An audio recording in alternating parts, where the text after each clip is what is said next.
Today we are gonna explore Kings Canyon National Park. Located deep in California's Sierra Nevada mountains, this is a land of extremes, towering granite cliffs, roaring rivers, and one of the deepest canyons in North America. It's about hour and a half a drive from Fresno and it is sitting right next to the Sequoia National Park. This park is largely known for its giant sequoia trees. While the largest tree of the world, General Sherman tree, lying in the neighboring Sequoia National Park, this park is the home for the second largest tree of the world, General Grant. You might think that you have seen big trees before, but standing at the base of a giant sequoia is a humbling, neck-cracking experience. These aren't just trees, they are the largest living things on the planet by its volume. Surely these videos cannot do a justification for how big they are. These massive trees can only be seen at Sierra Nevada mountains. Most of them are over 1,000 years old. The survival story of these giants are mind-blending. They survived many winters, wildfires, and many harsh weathers. Now we are in the parking lot for the Grand Grove, and the loop trail starting from here can lead you to many cool places including General Grant Tree.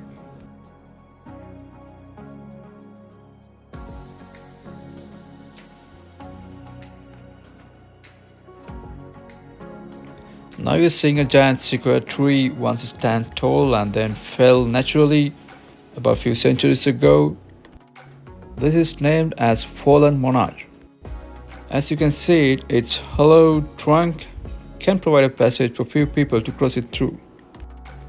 In late 800s, when troops come over here to establish this park, they used this place as their campsite. Even in today, this place is quite capable of providing shelter for more than 20 people if needed. This is one of the cool places you can see in the Grand Grove, and many people like to walk through it. You can easily access this place, it's just a short walk from the parking lot.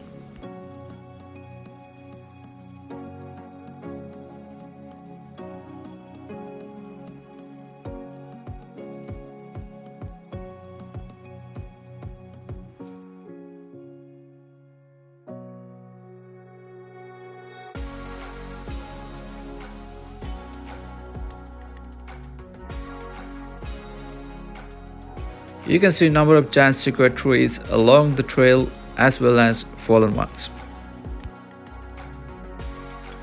These fallen ones provide a great example how tough they built. Because of the resistance that they showed for the natural causes, it might take a few hundred years to completely decay these giant trunks.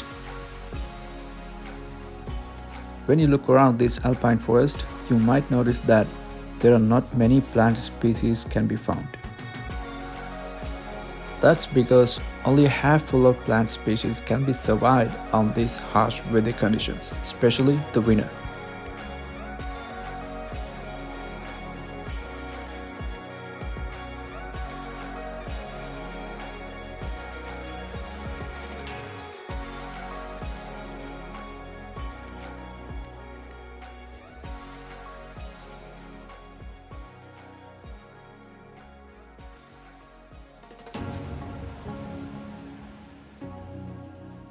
Now you're seeing the mighty General Grant tree. This is known as the second largest tree in the world by its volume. This giant sequoia tree is measured to be 268 feet tall and 107 feet circumference in its base.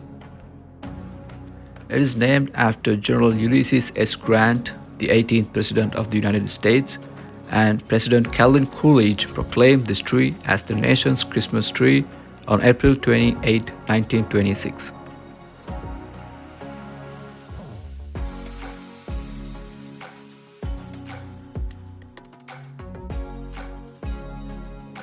Now you can see the geographical wonder of the Kings Canyon National Park, which earned the park its name. Deeper than the famous Grand Canyon, this is one of the deepest canyons in North America. Now we're taking 40-mile scenic drive to the Cedar Grove, and it will take us right to the bottom of this deep canyon. This road is likely to be closed in the winter and the spring. If you plan to take this drive, you'd better plan your trip on the summer. And another thing, it is better if you can fill your car in the Grand Go village because there are no gas stations to be found down in this road.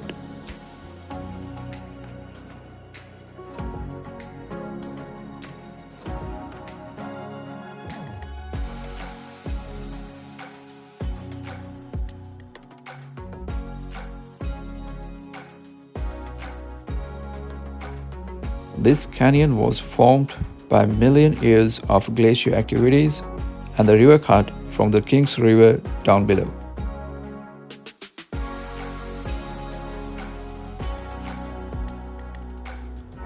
The depth of this canyon is measured around 8,000 feet at some points, allowing it to pass Grand Canyon, which is around 6,000 feet of average depth.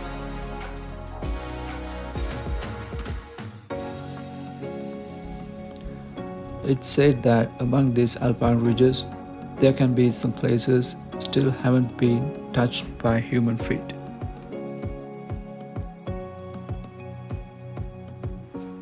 As we learned in the visitor center, there is a crater lake sitting behind these mountains.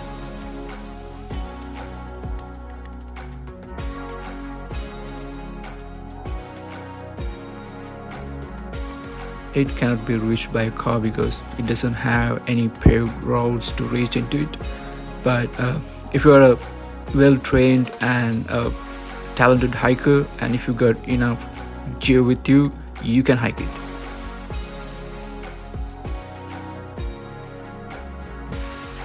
Of course, it's a challenging hike.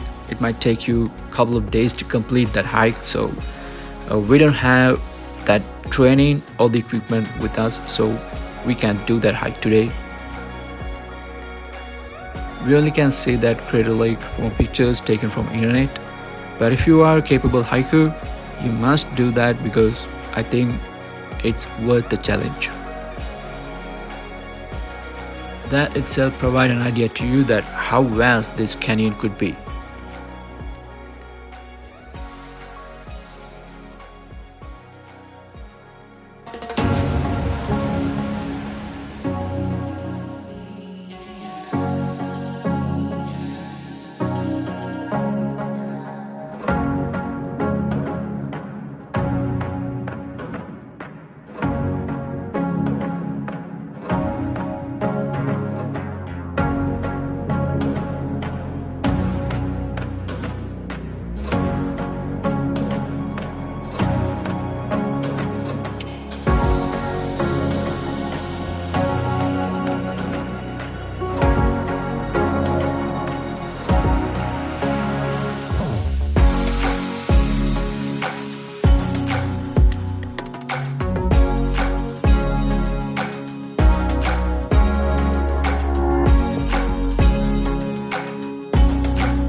There are many places by the road that you can pull over and look into this endless canyon.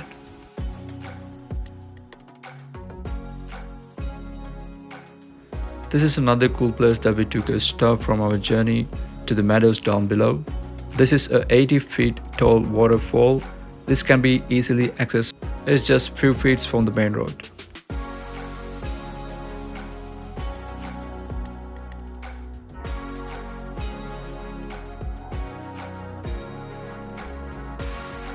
As we reach into the meadows, you can see the surrounding is a lot more lush and greenery.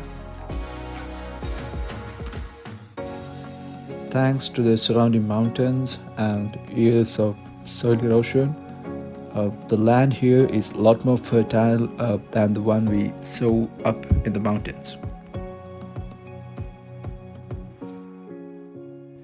So the next step of our journey is going to be exploring this valley here and see what it has to offer.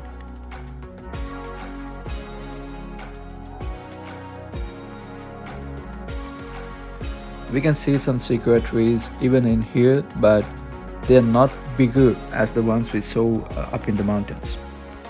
I don't exactly know what's the reason behind it, but it's kind of weird.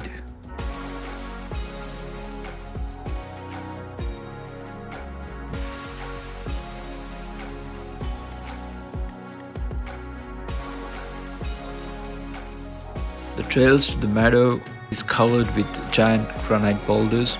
They were fallen from the mountain ridges up there. It's a result of thousands of years of a geographical activity. This trail is about 2 miles one-way trail. It's mostly flat, but sometimes you have to jump over from a cliff or boulder once in a while.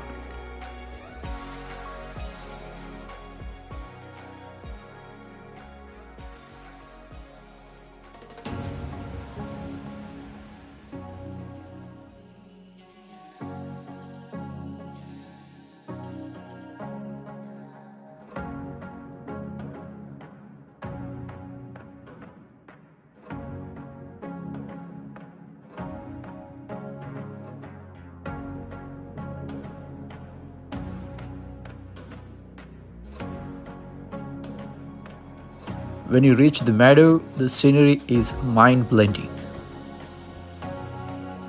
You'd be alone in a lush little valley covered with thousands of feet tall granite ridges.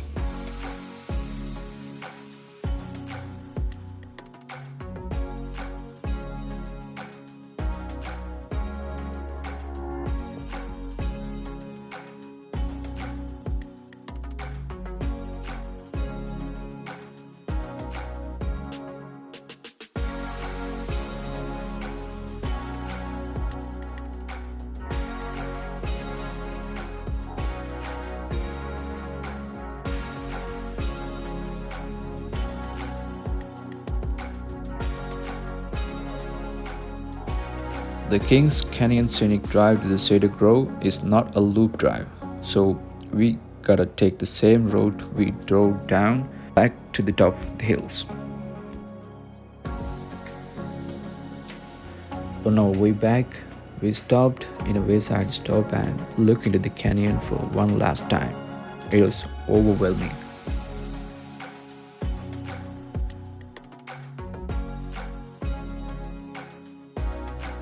Just remind us how small we are as humankind compared with Mother Nature.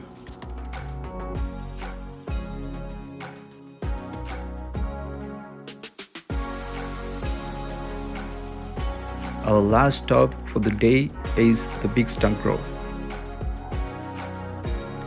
In here, we can find another important monument revealing the impact that man can make to the nature. This here is the stump of Mark Twain tree, which was cut down in 1891. It was named after the writer Mark Twain. This tree grew in the Big Stump Grove and was a classic example of giant sequoias. The height of the tree was roughly around 330 feet and the diameter is about 16 feet. And it is known to be aged about 1300 years. There are several stumps of giant sequoias can be seen in this Big Stump Grove, but the story of the Mark Twain tree stump is different. In the late 19th century, many Americans simply didn't believe trees could grow this big. So this tree was cut down not for lumber, but to prove its size to the world. Sections were shipped to museums in New York and London as public exhibitions. It took workers 13 days to fill it with axes and saws. Ironically, the goal was publicity, and it worked. The shocking destruction helped spark public outrage and strengthened the movement to protect the giant sequoias. The ultimate sacrifice of Mark Twain tree helped convince the public that giant sequoias were real natural wonders. It also shocked people, contributing to the early national park conservation movements. Today, it stands as a reminder of how attitudes towards nature changed. In a way, the tree helped save the forest that surrounds it now. Thanks to the early conservation efforts, today we can still witness these magnificent giants in Sierra Nevada mountains. So the Kings Canyon National Park teach us an important lesson of nature and the conservation.